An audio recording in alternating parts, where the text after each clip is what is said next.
ಶ್ರೀನಿವಾಸಪುರ ಸುದ್ದಿ. ಅರಣ್ಯ ಇಲಾಖೆ ದೌರ್ಜನ್ಯಕ್ಕೆ ರೈತರ ಆಕ್ರೋಶ. ಡಿಎಫ್ಒ ವಿರುದ್ಧ ತೀವ್ರ ವಾಗ್ದಾಳಿ. ಶ್ರೀನಿವಾಸಪುರ ತಾಲೂಕಿನ ಕೇತಗಾನಹಳ್ಳಿ ಗ್ರಾಮದಲ್ಲಿ ಅರಣ್ಯ ಇಲಾಖೆಯ ಕ್ರಮದ ವಿರುದ್ಧ ರೈತರು ತೀವ್ರ ಆಕ್ರೋಶ ವ್ಯಕ್ತಪಡಿಸಿದ್ದಾರೆ. ಅರಣ್ಯಾಧಿಕಾರಿಗಳಾದ ಡಿಎಫ್ಒ ಸರಿನಾ ಸಿಕ್ಕಲಿಗಾರ್ ಅವರ ಕಾರ್ಯವೈಖರಿಯನ್ನ ಖಂಡಿಸಿ ಪಿಎಲ್ಡಿ ಬ್ಯಾಂಕ್ ಮಾಜಿ ಅಧ್ಯಕ್ಷ ಕೆಎಂ ನಾಗರಾಜ್ ತೀವ್ರವಾಗಿ ವಾಗ್ದಾಳಿ ನಡೆಸಿದ್ರು. ಸರ್ವನಾಶ ಮಾಡುವುದಕ್ಕೆ ಮುಖ್ಯಮಂತ್ರಿ ಸ್ಥಾನವೇ ಅವರಿಗೆ ಸೂಕ್ತವಾಗಿದೆ ಎಂದ ಅವರು ಕಿಡಿಕಾರಿದ್ರು.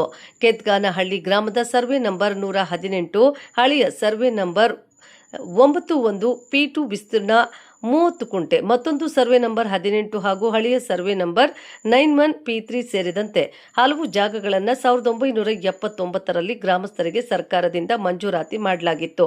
ಈ ಮಂಜೂರಾದ ಜಮೀನನ್ನು ಹಲವು ವರ್ಷಗಳಿಂದ ಗ್ರಾಮಸ್ಥರು ತಮ್ಮ ಸ್ವಾಧೀನದಲ್ಲಿ ಕೃಷಿ ಮಾಡಿಕೊಂಡು ಜೀವನ ನಡೆಸುತ್ತಿದ್ದಾರೆ ಎಂದು ರೈತರು ತಿಳಿಸಿದ್ದಾರೆ.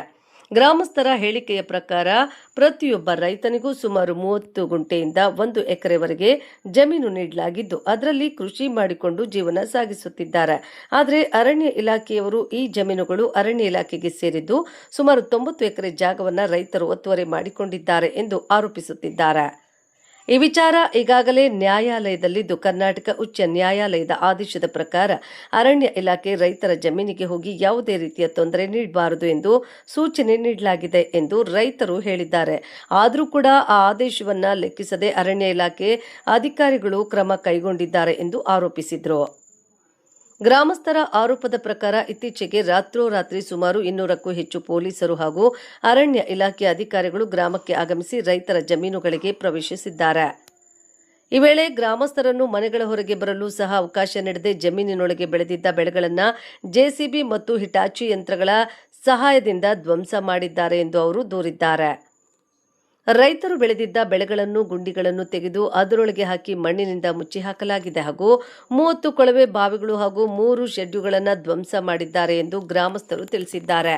ಇದರಿಂದ ರೈತರ ಜೀವನ ಸಂಪೂರ್ಣ ಹಾಳಾಗಿದ್ದು ಜೀವನೋಪಾಯಕ್ಕೆ ದೊಡ್ಡ ಹೊಡೆತ ಬಿದ್ದಿದೆ ಎಂದು ಅವರು ಆಕ್ರೋಶ ವ್ಯಕ್ತಪಡಿಸಿದ್ದಾರೆ. ನಾವು ಹಲವು ವರ್ಷಗಳಿಂದ ಈ ಜಮೀನಿನಲ್ಲಿ ಕೃಷಿ ಮಾಡಿಕೊಂಡು ಬದುಕುತ್ತಿದ್ದೇವೆ. ನಮ್ಮ ಬೆಳೆಗಳನ್ನು ನಾಶ ಮಾಡಿದ್ದು ನಮ್ಮ ಬದುಕನ್ನೇ ಕಿತ್ತುಕೊಂಡಂತೆ ಆಗಿದೆ. ಇದೇ ರೀತಿ ದೌರ್ಜನ್ಯ ಮುಂದುವರೆದರೆ ನಾವು ಸಾಯಲು ಸಹ ಸಿದ್ಧ ಎಂದು ಗ್ರಾಮಸ್ಥರು ನೋವು ವ್ಯಕ್ತಪಡಿಸಿದರು. ಇಷ್ಟೊಂದು ದೊಡ್ಡ ಮಟ್ಟದಲ್ಲಿ ರೈತರ ಮೇಲೆ ದೌರ್ಜನ್ಯ ನಡೆಯುತ್ತಿದ್ದರೂ ಜನಪ್ರತಿನಿಧಿಗಳು ಮೌನವಾಗಿರುವುದಕ್ಕೆ ಗ್ರಾಮಸ್ಥರು ಅಸಮಾಧಾನ ವ್ಯಕ್ತಪಡಿಸಿದರು. ಇದೇ ಜಿಲ್ಲೆಯ ಮುಳಬಾಗಿಲು ತಾಲೂಕಿನಲ್ಲಿಯೇ ಅರಣ್ಯ ಅಧಿಕಾರಿಗಳು ರೈತರ ಜಮೀನಿನಲ್ಲಿ ಕಾಲಿಡಲು ಸಹ ಸಾಧ್ಯವಾಗುತ್ತಿಲ್ಲ. ಅಲ್ಲಿ ಶಾಸಕ ಸಮೃದ್ಧಿ ಮಂಜುನಾಥ್ ರೈತರ ಪರವಾಗಿ ನಿಂತಿದ್ದಾರೆ. ಆದರೆ ಇಲ್ಲಿ ಜನಪ್ರತಿನಿಧಿಗಳು ಏನ್ ಮಾಡ್ತಿದ್ದಾರೆ ಎಂದು ಗ್ರಾಮಸ್ಥರು ಪ್ರಶ್ನಿಸಿದ್ರು. ಈ ಸಂದರ್ಭದಲ್ಲಿ ಮಾತನಾಡಿದ ಶಿವರಾಮ್ ಶರ್ಮಾ ಅವರು ಕೋರ್ಟ್ ಆದೇಶದ ಪ್ರಕಾರ ಅರಣ್ಯ ಇಲಾಖೆ ಅಧಿಕಾರಿಗಳು ರೈತರ ಜಮೀನಿನೊಳಗೆ ಹೋಗಬಾರದು. ಆದರೂ ಆದೇಶವನ್ನ ಉಲ್ಲಂಘಿಸಿ ನಮ್ಮ ಜಮೀನಿನೊಳಗೆ ಬಂದು ಬೆಳೆಗಳನ್ನು ನಾಶ ಮಾಡುತ್ತಿದ್ದಾರೆ. ಕೋರ್ಟ್ ಆದೇಶಕ್ಕೂ ಗೌರವ ನೀಡದೆ ಜಿಲ್ಲಾ ಉಸ್ತುವಾರಿ ಸಚಿವರ ಮಾತಿಗೂ ಬೆಲೆ ನೀಡದೆ ಡಿಎಫ್ಒ ಅಧಿಕಾರಿಗಳು ದೌರ್ಜನ್ಯ ನಡೆಸುತ್ತಿದ್ದಾರೆ ಎಂದು ಆರೋಪಿಸಿದರು. ಇನ್ನು ರೈತರ ಟ್ಯಾಂಕರ್ಗಳನ್ನು ವಶಕ್ಕೆ ಪಡೆದಿರುವ ಕುರಿತು ಕೂಡ ಅಸಮಾಧಾನ ವ್ಯಕ್ತಪಡಿಸಿದ ಅವರು ಕೋರ್ಟ್ ಆದೇಶದ ಪ್ರಕಾರ ರೈತರ ಟ್ರ್ಯಾಕ್ಟರ್ಗಳನ್ನು ಬಿಡುಗಡೆ ಮಾಡಬೇಕೆಂದು ಸೂಚನೆ ನೀಡಿದರೂ ಕೂಡ ಅವನ್ನು ಇನ್ನೂ ಬಿಡುತ್ತಿಲ್ಲ. ಇದು ಕಾನೂನು ಹಾಗೂ ನ್ಯಾಯಾಂಗದ ಆದೇಶಗಳನ್ನು ಅವಮಾನಿಸುವಂತಾಗಿದೆ ಎಂದು ಹೇಳಿದರು. ಅರಣ್ಯ ಇಲಾಖೆಯ ಈ ಕ್ರಮದ ವಿರುದ್ಧ ರೈತರು ಹಾಗೂ ಗ್ರಾಮಸ್ಥರು ತೀವ್ರವಾಗಿ ಖಂಡನೆ ವ್ಯಕ್ತಪಡಿಸಿದ್ದು ನ್ಯಾಯ ದೊರಕುವವರೆಗೂ ಹೋರಾಟ ಮುಂದುವರಿಸುವುದಾಗಿ ಎಚ್ಚರಿಕೆ ನೀಡಿದ್ದಾರೆ. ಈ ಸಂದರ್ಭದಲ್ಲಿ ಪಿಎಲ್ಡಿ ಬ್ಯಾಂಕ್ ಮಾಜಿ ಅಧ್ಯಕ್ಷ ಕೆಎಂ ನಾಗರಾಜ್, ಶಿವರಾಮ್ ಶರ್ಮಾ, ರಾಧಾಕೃಷ್ಣ ಬೈರೆಡ್ಡಿ, ವೆಂಕಟಸ್ವಾಮಿ, ಶ್ರೀರಾಮ್ ರೆಡ್ಡಿ, ವೆಂಕಟರೆಡ್ಡಿ, ಕೆಎನ್ ಶಿವಕುಮಾರ್, ಶಿವಣ್ಣ, ಸೋಮಶೇಖರ್ ಇನ್ನೂ ಅನೇಕ ರೈತ ಮುಖಂಡರು ಹಾಗೂ ಗ್ರಾಮಸ್ಥರು ಉಪಸ್ಥಿತರಿದ್ದರು. ಏಪ್ರಿಲ್ 4th 5th ಅವಾಗ ನಾವು ಪೊಸಿಷನ್ ಬಂದ್ವಿ. ಬಂದ್ಮೇಲೆ ಉಳ್ತಾ ಇದ್ರೆ ಅವತ್ತು ಯಾರು ಅಡಿಷನಲ್ ಎಸ್ ಪಿ ಬಂದಿದ್ರು, ಪೊಲೀಸ್ ಡಿಪಾರ್ಟ್ಮೆಂಟ್ ಎಲ್ಲ ಬಂದಿದ್ರು, ಫಾರೆಸ್ಟ್ ಡಿಪಾರ್ಟ್ಮೆಂಟ್ ಎಲ್ಲ ಬಂದಿದ್ರು, ಎಲ್ಲ ಮಾತಾಡಿ ಡಿಎಫ್ಒ ಮೇಡಮ್ ಕೂಡ ಬಂದಿದ್ರು. ಬಂದು ಎಲ್ಲ ತೋರಿಸಿದ್ವಿ. ಆವತ್ತು ಇದೆ ಜಡ್ಜ್ಮೆಂಟ್ ಆಗಲಿ ಫೈನಲ್ ಜಡ್ಜ್ಮೆಂಟ್ ಆಗಲಿ ಅಂತೇಳಿ ಅವತ್ತು ಸುಮ್ಮನೆ ಹೊಟ್ಟೋದ್ರು. ಆಮೇಲೆ 8 ದಿವಸಕ್ಕೆ 2 ಡಿಸ್ಟಿಕ್ಕು ಜಿಲ್ಲೆ ಫಾರೆಸ್ಟ್ ಆಫೀಸರ್ ಎಲ್ಲ ಬಂದು ಊರಲ್ಲಿ ಪೆರೇಡ್ ಮಾಡಿಬಿಟ್ಟು ಮನೆ ಹತ್ರನೂ ಹೋಗಿ ಮನೆಯಲ್ಲಿ ಹಿಂಗ್ಸ್ರ ಹತ್ರ ಬೀಗ ತಗೊಂಡು ಟ್ರ್ಯಾಕ್ಟರ್ಗಳನ್ನ 3 ಗಾಡಿಗಳನ್ನ ಸೀಸ್ ಮಾಡಿದ್ರು ದೌರ್ಜನ್ಯದಿಂದ. ಸರ್, ಈಗ ಕೋರ್ಟ್ ಆರ್ಡರ್ ಆಗಿದೆ ನಿಮಗೆ, ಈಗ ಅವ್ರು ಬಿಟ್ಕೊಡೋದಿಲ್ಲ ಅಂತೀರಾ, ಅದಕ್ಕೆ ತಾವೇನು ಹೇಳ್ತೀರಾ ಅದನ್ನ ಹೇಳಿ. ಅದೇ ಅದಕ್ಕೆ ಇವಾಗ ನ್ಯಾಯ ಬೇಕು ಅಂತ ನಿಮ್ಮ ಹತ್ರ ಎಲ್ಲ ನಿಮ್ಮ ಮಾಧ್ಯಮ ಮಿತ್ರರನ್ನು ಕರೆಸಿ ನಾವು ಒಂದು ನಿಮಿಷ ಕ್ಷಮಿಸಿ. ಈಗ ನೋಡಿ ಸರ್, ಮೇಲ್ಗಂಡ ವಿಷಯಕ್ಕೆ ಸಂಬಂಧಿಸಿದಂತೆ ತಮ್ಮಲ್ಲಿ ತಿಳಿಯಪಡಿಸುವುದೇನೆಂದರೆ, ತಾವು ನನಗೆ ಉಚ್ಚ ನ್ಯಾಯಾಲಯ ಕರ್ನಾಟಕದವರ ದಿನಾಂಕ 11/9/23ರಲ್ಲಿ WP ನಂಬರ್ ಸೋ ನೀಡಿರುವ ಆದೇಶದ ಪ್ರಕಾರ ಯಾವುದೇ ವಿಷಯದಲ್ಲಿ ಈ ಪರ್ಟಿಕ್ಯುಲರ್ ಪಾಯಿಂಟಲ್ಲಿ ಫಾರೆಸ್ಟ್ ಅಧಿಕಾರಿಗಳಿಗೆ ಆದೇಶವಿರುವುದಿಲ್ಲ. Especially forest people should not interfere in the field. ಅಂದರೆ ಎಸ್ಪೆಷಲಿ ಫಾರೆಸ್ಟ್ ಪೀಪಲ್ಲೇ ಬಂದು ತೊಂದರೆ ಮಾಡ್ತಾ ಇದ್ದಾರೆ, ಬೇರೆ ಯಾರ್ದು ತೊಂದರೆ ಇಲ್ಲ. ಇಲ್ಲಿ ಜಂಟಿ ಸರ್ವೆ ಅಂತಾರೆ. ಜಂಟಿ ಸರ್ವೆ ಬಗ್ಗೆ ಮೇಡಮ್ ಅವ್ರನ್ನ ಕೇಳಿದಾಗ ನಾವೇ ಮಾಡ್ತೀವಿ ಜಂಟಿ ಸರ್ವೆ. ಇನ್ನು ಜಂಟಿ ಮತ್ತೊಬ್ಬ ಯಾರು? ಇಲ್ಲ ರೆವಿನ್ಯೂನೋ ಇಲ್ಲ ಸರ್ವೆನೋ, ಯಾವುದಾದ್ರು ಒಂದು ಡಿಪಾರ್ಟ್ಮೆಂಟ್ ಇವ್ರ ಡಿಪಾರ್ಟ್ಮೆಂಟ್ ಜೊತೆ ಸೇರಿದರೆ ತಾನೇ ಅದು ಜಂಟಿ ಸರ್ವೆ ಆಗುತ್ತೆ. ಹೀಗಾಗಿ ನಾವು ಜಂಟಿ ಸರ್ವೆ ಏನಾದರೂ ಮಾಡಿದ್ದೀರಿ ಅಂತ ನನಗೆ ಗೊತ್ತಿದ್ದಂಗೆ ADLR DDLR ಬರ್ತಾರೆ. ADLR ನಾವು ಪ್ರಶ್ನೆ ಮಾಡಿದಾಗ ADLR ಕಡೆಯಿಂದ ನಾವು ಯಾರೂ ಸರ್ವೆಗೆ ಹೋಗಿಲ್ಲ ಅಂತ ಇನ್ಫಾರ್ಮೇಷನ್ ನಮಗೆ ಬಂದಿದೆ. ಓರಲ್ಲಿ ಅದರ ರಿಟರ್ನ್ ಸ್ಟೇಟ್ಮೆಂಟ್ಗೆ ಹಾಕಿದ್ದೀವಿ. ಯಾರ ಜೊತೆ ಇವ್ರು ಜಂಟಿ ಸರ್ವೆ ಮಾಡಿದ್ದಾರೆ? ಒಂದು ವೇಳೆ ಮಾಡಿದರೆ ಜಂಟಿ ಸರ್ವೆ ರಿಪೋರ್ಟ್ ಆದರೂ ಕೋರ್ಟ್ಗಾದರೂ ನೀವು ಕೊಟ್ಬಿಟ್ಟು ನಮ್ಮನ್ನು ಈ ಪ್ರದೇಶದಿಂದ ಆಚೆ ತಳ್ಳಬೋದಲ್ವಾ? 1999ರಲ್ಲಿ ಎಲ್ಲ ರೈತರಿಗೂ 30 ಕುಂಟೆ 1 ಎಕರೆ 2 ಎಕರೆ ಆ ಥರ ಸಾಗುವಳಿ ಚೀಟಿಗಳು ಇಶ್ಯೂ ಮಾಡೋದು ಕೂಡ ರೈತರಿಗಿದೆ. ಅದರ ಪ್ರಕಾರ ಅವರು ಜಮೀನುಗಳನ್ನ ವ್ಯವಸಾಯ ಮಾಡ್ಕೊಂಡು ಬರ್ತಾ ಇದ್ದಿದ್ದು ನಿಜ. ಈಗ ಅವ್ರು ಬಂದು ಗಿಡಗಳನ್ನೆಲ್ಲ ತೆಳ್ಳಾಕಿರೋದು ನೀವೆಲ್ಲ ನೋಡ್ತಾ ಇದ್ದೀರಿ, ಬೋರ್ಗಳನ್ನೆಲ್ಲ ಕ್ಲೀನ್ ಮಾಡಿರೋದು ನೋಡ್ತಾ ಇದ್ದೀರಿ, ಮನೆ ತಳ್ಳಿರೋದು ನೋಡ್ತಾ ಇದ್ದೀವಿ. ನಾವು ಪೊಸಿಷನಲ್ಲಿ ಇದ್ದೀವಿ ಅಂತ ಮೇಡಮ್ ಅವರು ಹೇಳ್ತಾರೆ, ಸಂತೋಷ. ಅವ್ರ ಪೊಸಿಷನಲ್ಲಿ ಇದ್ದಿದ್ದೇ ಅದರಲ್ಲಿ ಅವ್ರು ಇಟ್ಟಿದ್ದು ಬೆಳೆ ಏನು? ಈ ಮಾವಿನ ಮರಗಳು ಅವಳಿಟ್ಟಿದ್ರ? ಅವ್ರಿಟ್ಟಿಲ್ವಲ್ಲ. ಈ ಕಡೆ ತಿರ್ಕೊಂಡು ಮಾಡ್ಕೊಂಡಿದ್ದೀವಿ. ಮಾವಿನ ಮರ ಇಟ್ಟಿರೋದು ರೈತರಲ್ವ. ತದನಂತರ ಹೈಕೋರ್ಟ್ವರೆಗೂ ಇದು ಹೋಗುತ್ತೆ. 1997ರಲ್ಲಿ KM ನಾಗರಾಜ್ ಅವರಿಗೆ ಪರ್ಮನೆಂಟ್ ಇಂಜೆಕ್ಷನ್ ಆರ್ಡರ್ ಬರುತ್ತೆ, ಶಾಶ್ವತ ಪ್ರತಿಬಂಧಕಾಜ್ಞೆ ಬರುತ್ತದೆ. ಅದ್ರ ಮೇಲೆ ಅವರು ಜಮೀನಲ್ಲಿ ಪೊಸಿಷನಲ್ಲಿ ಇರ್ತಾರೆ. ಆಮೇಲೆ ಮಿಕ್ಕಿರೋ ರೈತರ ಬಗ್ಗೆ ಪ್ರಶ್ನೆ ಮಾಡಿದಾಗ ಹೈಕೋರ್ಟ್ಗೆ ಇನ್ನು ಮಿಕ್ಕ 11 ಜನ ಹೋಗಿ ಅವರು ಇಂಟೀರಿಯಮ್ ಆರ್ಡರ್, ತಾತ್ಕಾಲಿಕ ಪ್ರತಿಬಂಧಕಾಜ್ಞೆ ತರ್ತಾರೆ. ಅದ್ರ ಪ್ರಕಾರ ಅವ್ರ ಜಮೀನಲ್ಲಿ ಇರಬೇಕಲ್ಲ ಪೊಸಿಷನ್ನಲ್ಲಿ. After all temporary injunction order ಅಂತ ನಮ್ಮ ರೇಂಜರ್ ಸಾಹೇಬ್ ಹೇಳಿದರೆ ಅವರಿಗೆ ಎಷ್ಟು ಮಾತ್ರ ಕಾನೂನು ಮೇಲೆ ಅವಗಾಹನೆ ಇದೆ ಅನ್ನೋದು ನಮ್ಮ ಪ್ರಶ್ನೆ. ಯಾವುದೇ ಒಂದು ಕೋರ್ಟಿನ ಆದೇಶನ ಆಫ್ಟರ್ ಆಲ್ ಅಂತ ಕರೆದ್ರೆ ಅದರ ಅರ್ಥ ಏನು? ಇದೇ ಪ್ರಶ್ನೆಯನ್ನು ನಿನ್ನೆ ಮೀಟಿಂಗಲ್ಲಿ ಸಹ ಅವರಿಗೆ ಏನಾಗಿದೆ, ಪರ್ಮನೆಂಟ್ ಆರ್ಡರ್ ನಮಗಾಗಿದೆ, ಆಗಿದ್ದರೂ ಕೂಡ ನಾವು ಇದ್ರ ಮೇಲೆ ಕೋರ್ಟ್ಗೆ ಹೋಗಿದ್ದೀವಿ, ನಿಜ ಹೋಗಿದ್ದೀರಿ. ಹೋದ್ಮೇಲೆ ಅಲ್ಲಿಂದ ಏನಾದರೂ ಆರ್ಡರ್ಸ್ ತರೋವರೆಗೂ ಈ ಆರ್ಡರ್ ತನ್ನ ಸ್ಟ್ಯಾಂಡಿಂಗಲ್ಲಿರುತ್ತೆ. ಇದು ಬೇಡವಂತೆ. ಇದು ಹೆಂಗಿದೆ ಅಂತ ಹೇಳಿದ್ರೆ, ಅಮ್ಮನಿಗೆ ಊಟ ಇಲ್ಲ, ಚಿಕ್ಕಮ್ಮನಿಗೆ ಬಂಗಾರದ ಇದು ಮಾಡಿದ್ರಂತೆ, ಆ ಥರ ಇದೆ. ನಾಳೆ ಬೆಳಗ್ಗೆ ಕೋರ್ಟಲ್ಲಿ ಏನು ಆದೇಶ ಬರುತ್ತೆ ಆ ಆದೇಶದ ಮೇಲೆಗೆ ನಾವು ನಡೀತೇವೆ. ಈಗ ಆಗಿರೋ ಆದೇಶನ ನಾವು ಕೇರ್ ಮಾಡೋದಿಲ್ಲ ಅನ್ನೋ ಮಟ್ಟದಲ್ಲಿ ಅವ್ರು ಮಾತಾಡ್ತಾರೆ. ಅದು ಸರಿ ಇಲ್ಲ, ತಪ್ಪು. ಹಾಗಾಗಿ ರೈತರು ಈ ಕ್ಷಣದಿಂದ ಅಥವಾ ಅವ್ರಿಗೆ ಅನುಕೂಲ ನೋಡಿಕೊಂಡು ಕೋರ್ಟಿನ ಆದೇಶ, ನ್ಯಾಯಾಲಯದ ಆದೇಶ ಏನಿದೆ ಆ ಆದೇಶದ ಪ್ರಕಾರ ಇಲ್ಲಿ ನಡೆಯೋದು ಒಳ್ಳೆಯದು, ಉತ್ತಮ ಅಂತ ಕಾಣುತ್ತೆ. ಫಾರೆಸ್ಟ್ ಆಫೀಸರ್ಸು ಕೂಡ ಸುಮಾರು ಜನ ಇದ್ದಾರೆ, ಅವರು ಬಂದು ಕೋಆಪರೇಟ್ ಮಾಡಿದರೆ ಚೆನ್ನಾಗಿರುತ್ತೆ ಅಂತೇಳಿ ನನ್ನ ಅನಿಸಿಕೆ. ಇನ್ನೇನಾದರೂ ಪ್ರಶ್ನೆ ಕೇಳೋಂಗಿದ್ರೆ ಕೇಳಿ. ಕಾಂಟೆಂಪ್ಟ್ ಪ್ರೊಸೀಡಿಂಗ್ಸ್ ಆರ್ ಡ್ರಾಪ್ಡ್. ಈ ಸದ್ಯಕ್ಕೆ ಇದನ್ನ ಏನು ಮಾಡಿದ್ದಾರೆ ಅಂದ್ರೆ, make it clear that we have not expressed any opinion on merits of the case. ಎಲ್ಲ ಭಯ ಹುಡ್ಸಕ್ಕೆ ತಿರುಗಿ ರೈತರ ಹತ್ರ ಭಯ ಹುಡ್ಸಕ್ಕೆ ಬಂದಿದ್ದಾರೆ ಅಂತ ಒಂದು We'll put before the court. Contempt ವಜಾ ಆಗಿದೆ ಅಂತ ಹೇಳಿದ್ರು. ಹಾ ಅಲ್ಲೇ ನೋಡಿ, ಕಂಟೆಂಪ್ಟ್ ವಜಾ ಆಗಿಲ್ಲ. ಇಲ್ಲಿ ನೋಡಿ, ಕಂಟೆಂಪ್ಟ್ ಏನು ಮಾಡಿದ್ದಾರೆ, ರಿಟ್ ಪಿಟಿಷನ್ ಇದೆಯಲ್ಲ ಅದರಲ್ಲೇ ಮಾಡ್ಕೊಳ್ಳಿ ಅಂತ ಆರ್ಡರ್ ಆಗಿರೋದು. ಆರ್ಡರ್ ಹಾಕಿರೋದು ಇದಾಗಿದೆ ಅಂತ ಕ್ಯಾನ್ಸಲ್ ಆಗಿದೆ ಅಂತ ಮಾತಾಡಿದ್ರೆ ಸುಳ್ಳು. ರೈತರೆಲ್ಲ ಸುಳ್ಳು ದಾಖಲೆ ಕೊಟ್ಟು, ಅಲ್ಲ ರೈತರು ಸುಳ್ಳು ದಾಖಲೆ ಕೊಟ್ಟು ಸರ್ಕಾರಕ್ಕೆ ಕಿತ್ತೋಗ್ತಾ ಇದ್ದಾರೆ ಅಂತ ಹೇಳ್ತಾ ಇದ್ದಾರೆ. ಇವ್ರು ಹೇಳ್ತಾರೆ ನೆನ್ನೆ ಮಾವಿನ ಗಿಡ ಇಲ್ಲ, ತೊಳೆ ಇಲ್ಲ ಅಂತ ಹೇಳ್ತಲ್ಲ. ಇವಾಗ ಹೆಂಗೆ ಮಾವಿನ ಗಿಡ ಆಯ್ತು ಇಲ್ಲ ಸ್ಪಾಟಲ್ಲಿ ತೋರಿಸ್ತಲ್ಲ. ಇವ್ರ ಹೆಂಗೆ ಮಾವಿನ ಗಿಡ ಸುಳ್ಳು ಹೇಳ್ತಾವ್ರೆ? 35 ಜನ ರೈತರು ಹೆಂಗ್ ಹೇಳ್ತಾರೆ ಸುಳ್ಳು? ಏನಾಗ್ಬೇಕು? ಮಾವಿನ ಗಿಡ ಆ ಕಡೆ ಎಲ್ಲ ಮಾವಿನ ಗಿಡ ಯಾರು ನಾವು ತೊಳ್ಳೆ ಇಲ್ಲ, ನಮ್ ಮಾವಿನ ಗಿಡ ಇಲ್ಲ ಅಂತ ಹೇಳಿದ್ರು ಪಾಪ ನಮ್ಮ ಉಸ್ತುವಾರಿ ಸಚಿವರಿಗೆ. ಇವಾಗ ನಿಮ್ಮ ಸಮ್ಮುಖದಲ್ಲಿ ಎಲ್ಲ ತೋರಿಸ್ತವಲ್ಲ ಮಾವಿನ ಗಿಡ ಸೆಟ್ಗಳು ಟ್ರಾನ್ಸ್ಫಾರ್ಮರ್ ಬೆಳೆ ಎಲ್ಲ ನಾಶ ಆಗಿರೋದು. ಏನ್ ಸರ್ ನಾವ ಸುಳ್ಳು ಹೇಳೋದು, ಅವರ ಸುಳ್ಳು ಹೇಳ್ತಾ ಇರೋದು? ಸುಮಾರು 1 ಕೋಟಿ ಲಾಸ್ ಸರ್ ನಂದು, 1 ಕೋಟಿ ರೂಪಾಯಿ ಲಾಸ್ ನಂದು. ಕ್ಯಾಪ್ಸಿಕಮ್ ಕ್ಯಾಪ್ಸಿಕಮ್ 1 8 ಎಕರೆ ಏನು ನಾವೆಲ್ಲ ಜಾಯಿಂಟ್ ಮಾಡ್ಕೊಂಡು ಅವರು ಇವ್ರ ಹತ್ರ ಇದು ತಗೊಂಡಿರೋದು, ಲೀಸ್ ತಗೊಂಡು ಮಾಡ್ತಾ ಇದ್ದು. 1 10 ಎಕರೆ ಇದು ಏನೋ ಎಳೆಕೋಸು, 2 ಬೋರ್ಗಳು ಒಬ್ಬಂದೇ ಅಂತಲ್ಲ ಎಲ್ಲರದ್ದು ಹೋಗಿದೆ. ಎಲ್ಲರದ್ದು ನಂದು ಆಕ್ಚುಲಿ ನಂದು ಹೇಳ್ತಾ ಇರೋದು ಅಷ್ಟೇ. ಇನ್ನು ರೈತರು 70 ಜನ ರೈತರದೆಲ್ಲ ಎಲ್ಲ ಬೆಳೆ ಇಲ್ಲಿ ದಿನಕ್ಕೆ 500 ಜನ ಬರ್ತಾ ಇದ್ರು ಕೂಲಿಯವರು. ಏನೇನ್ ಬೆಳೆ ಹೋಗಿದೆ? ಸರ್ ಕ್ಯಾಪ್ಸಿಕಮ್, ಕೋಸು, ಟೊಮೊಟೊ, ಕೊತ್ತಂಬರಿ, ಚಿಲ್ಲಿ, ಕ್ಯಾರೆಟ್ ಎಲ್ಲ ಹಾಕಿದ್ರಿ ಸರ್. ಇಂಥ ಬೆಳೆ ಇಲ್ಲ ಅಂತ ಇಲ್ಲ ಸರ್. ಒಂದು ಕ್ಯಾಪ್ಸಿಕಮ್ 1 ಎಕರೆ ಮಾಡ್ಬೇಕು ಅಂದ್ರೆ 4 ಲಕ್ಷದಿಂದ 5 ಲಕ್ಷ ಆಗುತ್ತೆ. 1 ಎಕರೆ ಯಾರನ್ನ ರೈತ ಇದ್ರೆ ಅವ್ರಿಗೆ ಗೊತ್ತಾಗುತ್ತೆ ಏನೋ ಒಂದು ಬೆಳೆ ಮಾಡ್ಬೇಕು ಅಂದ್ರೆ. ಅಂತದ್ದು 8 ಎಕರೆ ತೊಳೆದ್ರೆ ಸರ್, ರಾತ್ರಿ ಬಂದು ಮೆಸ್ ಒಂದು ಕೋಲ್ಕ ಬಿಡ್ಸ್ಕೊಳಕ್ ಬೆಳಿಲ್ಲ. ರಾತ್ರಿ 12 ಗಂಟೆಯಲ್ಲಿ ಕಾಲ್ ಬಿದ್ರು ಅವರು ಆಚೆ ಆಗಿದ್ರು ಕೋಲ್ ತುಂಬಾ ಡೇಂಜರಸ್ ಸರ್. ಬೇಕಾದ ನೀವು ರೈತರಾಗಿದ್ರೆ ನಿಮ್ಗೆ ಗೊತ್ತಾಗುತ್ತೆ ಎಷ್ಟಾಗುತ್ತೆ ಒಂದು ಕ್ಯಾಪ್ಸಿಕಮ್ 1 ಎಕರೆ ಮಾಡ್ಬೇಕು ಅಂದ್ರೆ.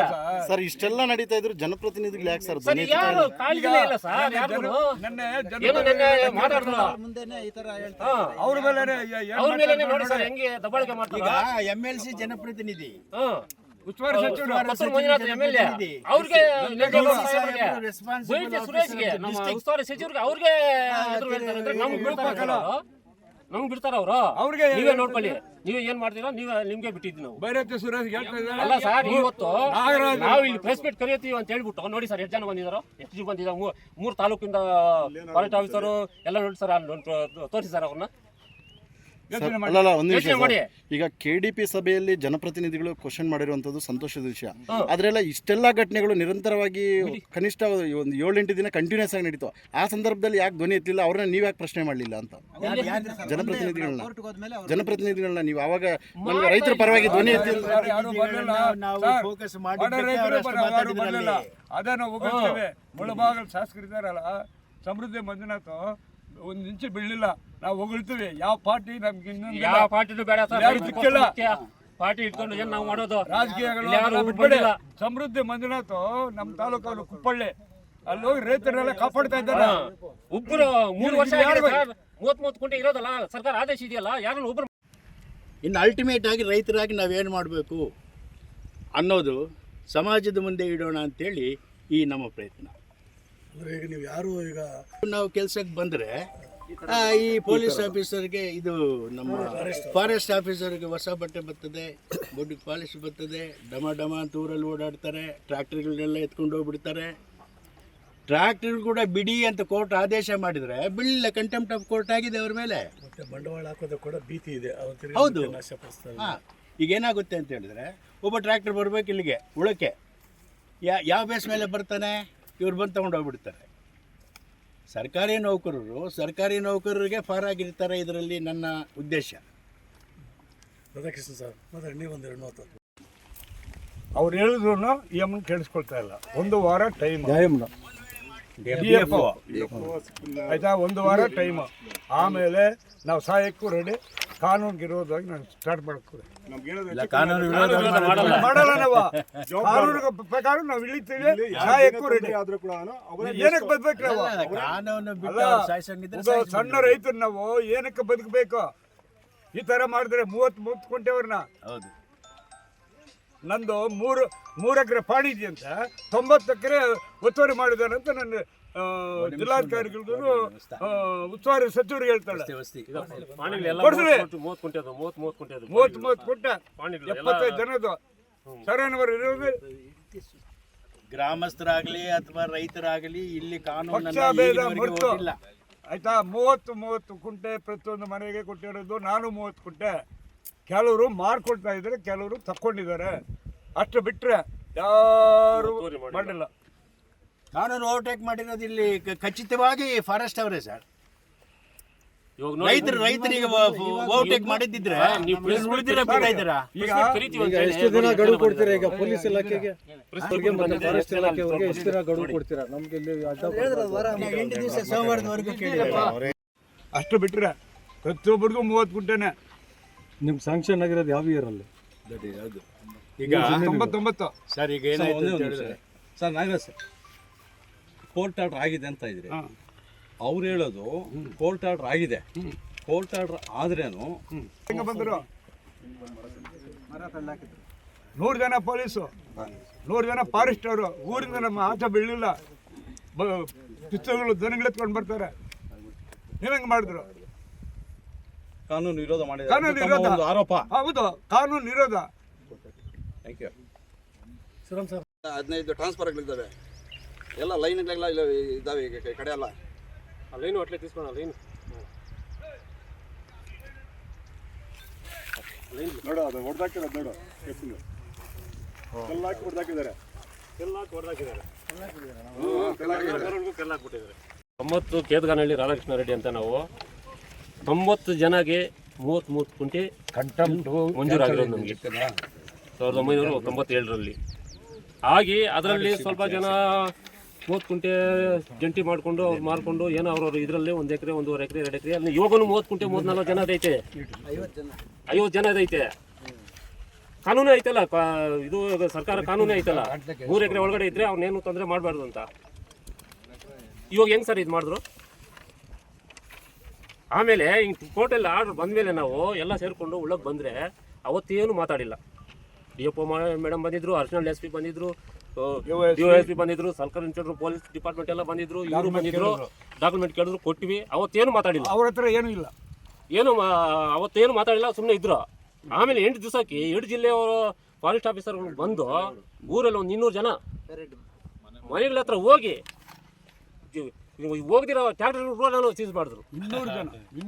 ಯಾರ್ದು ಆಂಧ್ರದವ್ರು ಪಾಪ ಅವ್ರನ್ನ ಎತ್ಕೊಂಡು ಹೋಗ್ಬಿಟ್ರು. ಬಾಡಿಗೆಗೆ ಬಂದಿದ್ದು ಟ್ರ್ಯಾಕ್ಟರ್ಗಳನ್ನ 8 ದಿವಸಕ್ಕೆ ಯಾರು ಇಲ್ದಿರ ನೋಡಿಕೊಂಡು ನೆನ್ನೆ ಹೇಳ್ತಾರೆ ಪೆರೇಟೆ ಮಾಡಿಲ್ಲ ಅದು ಇದು ಅಂತ GDP ಮೀಟಿಂಗಲ್ಲಿ ಹೇಳ್ತಾರೆ. ಏನು ಸರ್ ಇದು ನ್ಯಾಯನಾ? ಎಲ್ಲಿ ರೈತರಿಗೆ ನ್ಯಾಯ ದೊರಕ್ತಾರೆ ಇವರು? ಮಾತಾಡಿದ್ರೆ ಸರ್ಕಾರ ಮಾತಾಡಿದ್ರೆ ರೈತರಿಗೆ ನ್ಯಾಯ ಕೊಡಿಸಿ ಎಲ್ಲಿ ಸರ್ ನ್ಯಾಯ ಕೊಡ್ತಾ ಇರೋದು ಇವರು? ಸತೀಶ್, ಕಂಟೆಂಪ್ಟ್ ಬಗ್ಗೆ ಇಲ್ಲಿ ಯಾರೋ ಕೇಳಿದ್ರು ನನ್ನ. ಟ್ರಾಕ್ಟರ್ಗಳು ಅವ್ರ ಮನೆಗಳೇ ಮುಂದೆ ಇಟ್ಕೊಂಡಿದ್ರೆ ಹೋದವನಾರೋ ಬಂದವನಾದ್ರು ಬಟ ಬಟ ಬಟ ಬಟ ಬಟ ಬಾ ಅಂತ ಊರೆಲ್ಲ ತಿರ್ಸ್ಬಿಟ್ಟು ಬೈದವಾದ ವಾತಾವರಣ. ಕೇದ್ಗಣ್ಣವ್ರ ಪೈಕಿ ನೀವು ಯಾರನ್ನೊಬ್ರು ಮಾತಾಡಿ ರೈತರು ಅದಣ್ಣ ಮಾತಾಡಿ. ಸುಮಾರು ಒಂದು 40 ವರ್ಷದಿಂದ ಇದೆ. ಪಾಣಿ ಯಾರ ಹೆಸರಲ್ಲಿ? ಎಲ್ಲ 30 ಕುಂಟೆ 1 ಎಕರೆ 2 ಎಕರೆ ಹಿಂಗಿರೋ ಸರ್ ಎಲ್ಲಾನು. ಎಲ್ಲ ಈಗ 30 ಬೋರ್ ಐತೆ, ಎಲ್ಲ ಕಲೆಕ್ಷನ್ ಐತೆ, ಕರೆಂಟ್ ಕಲೆಕ್ಷನ್ ಕೂಡ. ರಾತ್ರಿ ಬಂದು ಸುಮಾರು ಒಂದು 70-80 ಎಕರೆ ಕುತ್ಕೊಂತೀರಾ? ನಿಮಿಷ ಕುತ್ಕೊಂಡು ವಿಡಿಯೋ ಮಾಡ್ತೀರಿ, ಕುತ್ಕೊಂಡ್ಬಿಡಿ ಹೇಳ್ತೀನಿ. ಸರ್, ಈಗ ನನ್ನ ಹೆಸರು ನಾಗರಾಜ್ ಅಂತ, ಕೇತಗಾನ. ಪ್ರತಿಯೊಬ್ಬರಿಗೂ 90, 7, 8ರಲ್ಲಿ 30 ಗುಂಟೆ ಊರೆಲ್ಲರಿಗೂ ಕೊಡಿಸಿದ್ದೆ. ಟೋಟ್ಲು 105 ಎಕರೆ 35 ಗುಂಟೆ ಇರೋದು ಸರ್ವೆ ನಂಬರ್. ಸುಮಾರು 40 ವರ್ಷದಿಂದ ಪೊಸಿಷನ್ನಲ್ಲಿ ಮಾವಿನ ಗಿಡಗಳು, ಬೋರ್ಗಳು 35 ಬೋರ್ಗಳಿದೆ. ಟ್ರಾನ್ಸ್ಫಾರ್ಮರ್ ಡಬ್ಬ ಹಿಂಗೆ ಇದೆ. ಬೋರ್ಗಳೆಲ್ಲ ಇದು ಮಾಡಿದ್ರು. ನೈಟ್ 11 ಗಂಟೆಗೆ ಬಂದು ಇದು ಮಾಡಿದ್ರು. ಬಂದು ಮಾಡಿದ್ರೆ 100 ಜನ ಪೊಲೀಸು, 100 ಜನ ಫಾರೆಸ್ಟು ನಮ್ಮ ಊರಿಂದ ಆಚೆನೇ ಬೀಳಿಲ್ಲ. ಮತ್ತು ಹೈಕೋರ್ಟ್ ಹೋಗು. ಹೈಕೋರ್ಟಲ್ಲಿ ನಮಗೆ ಬೆಳೆ ಮಾಡಿಕೊಳ್ಳೋಕ್ಕೆ ಹಾಳು ಮಾಡಿಕೊಡ್ತು. ಮತ್ತು ಇನ್ನೂ ಕೆಲವರು ಹೋದರು. 12 ಜನಗೆ ಹೋಗಿ 12 ಜನಗೆ ಈ ಥರ ಇದೆ, ನಾವು ಪೊಸಿಷನ್ಗೆ ಹೋಗಬೇಕು ಅಂತ ಪೊಲೀಸವ್ರು ಕೇಳ್ಕೊಂಡ್ರೆ ಅವ್ರಿಗೆ ಆನ್ಸರ್ ಇಲ್ಲ ಫಾರೆಸ್ಟು. ನಿನ್ನೆ ಎಲ್ಲ ಮೊನ್ನೆ KDP ಮೀಟಿಂಗಲ್ಲಿ ಉಸ್ತುವಾರಿ ಸಚಿವರು, ಜಿಲ್ಲೆ ಎಲ್ಲ ಶಾಸಕರು ಸೇರಿ ಮಾತಾಡಿದ್ರು. ಇಲ್ಲ ಅವ್ರಿಗಾಗಿಲ್ಲ, ಕೊಟ್ಟಾಡು, ನಾವು ಪೊಸಿಷನ್ ಇದ್ದೀವಿ, ಅವರೆಲ್ಲ ಇರೋದು ಅಂತ ಮಾತಾಡ್ತಾರೆ. ನನಗೆ 3 ಎಕರೆ ಪಾಣಿ ಇದೆಯಂತೆ, 90 ಎಕರೆ ಪೊಸಿಷನ್ನಲ್ಲಿದ್ದೇನೆ ಅಂತ ಒತ್ತುವರಿ ಮಾಡಿದ್ದೇನಂತೆ. 90 ಎಕರೆ ಒಂದು IPS ಆಫೀಸರ್ ಮಾತಾ ಇನ್ನು ಯೋಚನೆ ಮಾಡಿ. ಒಬ್ಬ ರೈತರಾಗಿ ನಾವು ಇಷ್ಟು ಕಷ್ಟ ಬಿದ್ದಿದ್ದೀವಿ. ಕೆಲವರು ಎಲ್ಲ ಕೂಲಿಗೆ ಹೋಗ್ತಾ ಇದ್ದಾರೆ, ಇಲ್ಲಿ ನಮ್ಮ ಗ್ರಾಮಕ್ಕೆ ಆಟೋಗಳು ಟೆಂಪೋಗಳಲ್ಲಿ ಸುಮಾರು 1000 ಜನ ಬಡವರು ಬರ್ತಾಯಿದ್ರು ಕೂಲಿಗೆ. ಎಲ್ಲ ಬಾಯಲ್ಲಿ ಮಣ್ಣಾಗುತ್ತೆ. ಮಣ್ಣಾಗ್ಬಿಟ್ಟು ಇವತ್ತು ಸರ್ಕಾರ ಆಗಲಿ ಫಾರೆಸ್ಟ್ ಡಿಪಾರ್ಟ್ಮೆಂಟ್ ಆಗಲಿ ಹೈಕೋರ್ಟ್ ಆರ್ಡ್ಗೆ ಮರ್ಯಾದೆ ಕೊಡಲಿಲ್ಲ ಅಂದರೆ ನಾವೇನು ಮಾಡೋದು? ಯೋಚನೆ ಮಾಡಿ. ಫಾರೆಸ್ಟ್ ಡಿಪಾರ್ಟ್ಮೆಂಟ್ ಹೈಕೋರ್ಟ್ನೂ ಹೋಗ್ಬಿಟ್ಟು ಜೆಸಿಬಿ ತಳ್ಳಿಬಿಟ್ರೆ ಚೆನ್ನಾಗಿರುತ್ತಲ್ಲ. ಇನ್ನು ಕೋರ್ಟ್ ಏನಕ್ಕಿರೋದು? ಎಲ್ಲ ಶಾಸಕರಿಗೂ ಜವಾಬು ಇರ್ತಾಳೆ ಎಮ್ಮನ. ನಾನೊಂದು ಮಾತಾಡ್ತೀನಿ, 124 ಜನ ಶಾಸಕರು ಸೇರಿ ಎಮ್ಮನ CM ಮಾಡಿದ್ರೆ ಚೆನ್ನಾಗಿರುತ್ತೆ. ರೈತರನ್ನು ಚೆನ್ನಾಗಿ ನೋಡ್ಕೊಳ್ತಾರೆ. CM ಮಾಡಬೇಕು. ಹಾಂ, CM ಮಾಡಿದ್ರೆ ಎಲ್ಲ ಸಣ್ಣ ರೈತರನ್ನ ಚೆನ್ನಾಗಿ ಸಾಕೋತಾಳೆ. ಇಷ್ಟು ಮಾತಾಡ್ತಿದ್ದು ನೋವಾಗುತ್ತೆ. ನಂಗೆ ಮಾತಾಡೋಕ್ಕೆ ಬರ್ತಾ ಇಲ್ಲ. ನಮ್ಮ ಸ್ವಾಮಿಯವರು ಇದ್ದಾರೆ, ಎಲ್ಲ ಪಿಂಟು ಅವ್ರಿಗೆ ಗೊತ್ತು, ಮಾತಾಡ್ತಾರೆ. 15ರಲ್ಲಿ 3 ಎಕರೆ ಒಬ್ರು ಮಾತಾಡ್ರ ಏನ್ರಿ ಕೇತನಹಳ್ಳಿಯಲ್ಲಿ ಹಿಂಗೈತೆ. ಅವ್ರು ಇವಾಗ ಬರ್ತಾ ಇದೆ ಸರ್, ಪ್ರೆಸೆಂಟ್ ಪ್ರಾಣಿ ಬರ್ತಾ ಇದೆ, ಮುಟೇಶನ್ ಬರ್ತಾ ಇದೆ, ಎಲ್ಲ ಬರ್ತಾ ಇದೆ. ಇವಾಗ ನೀವಿಲ್ಲ ಅಂತ ಹೇಳಿದ್ರಲ್ಲ ಅವರು ಬಾಬು ಸರ್ ಅವರು ಅವಾಗೆ, ಸರ್ ಇವಾಗ ನಿಮ್ದೆಲ್ಲ ಹೊಟ್ಟೋಗಿದೆ, ಇದು ಪಾಣಿ ಇಲ್ವಲ್ಲ ಅಂತ ಹೇಳಿ ಕೊಡ್ತೀನಿ. 40-45 ಜನ ಪಾಣಿ ಇದು ಇವಾಗ ನೀವು ಬೇಕಾದ್ರೆ ಇಲ್ಲೇ ಇದೆ ನೋಡಿ. ಯಾರೇ ಹೋಗಿ ತಗೋಬಹುದು, ನನ್ನೇ ತಗೊಂಡಿದ್ದೀನಿ. ತಾಲೂಕು ಬಸ್ಸಲ್ಲೇ ತಗೋಬಹುದು. ಹಿಂಗೆಲ್ಲ ಹೇಳಿ ಏನ್ ಸರ್ ರೈತರಿಗೆ ನ್ಯಾಯ ಸಿಗ್ತಾ ಇದೆ ಸರ್? ಹೋಗ್ಲಿ, ಜನಪ್ರತಿನಿಧಿಗಳು ಏನ್ ಮಾಡ್ತಾ ಇದಾರೆ? ಅಲ್ಲ 3 ವರ್ಷ ಐತೆ, ನಾವು ಎಷ್ಟು ಓಡಾಡಿದೀವಿ, ಎಷ್ಟು ಹೈಕೋರ್ಟ್ ಅಲ್ದಾಡಿದೀವಿ.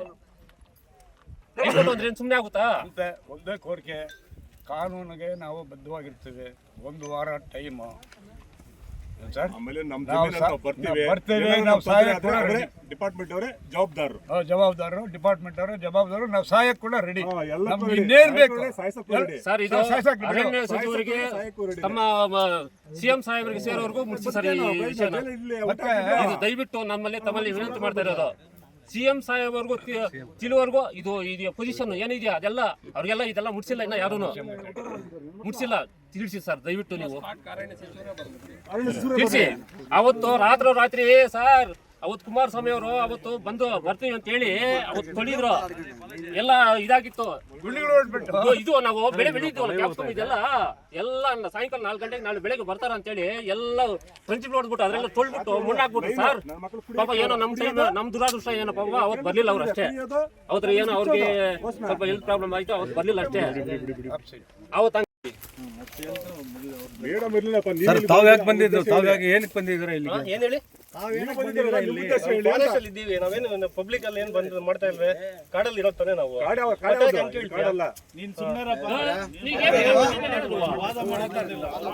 ಅವ್ರ ಬಗ್ಗೆ ವಾದ ಏನಕ್ಕೆ? ಎಲ್ಲರೂ ಮಾತಾಡಬೇಡಿ ದಯವಿಟ್ಟು. ಅಲ್ಲ, ಒಂದೊಂದು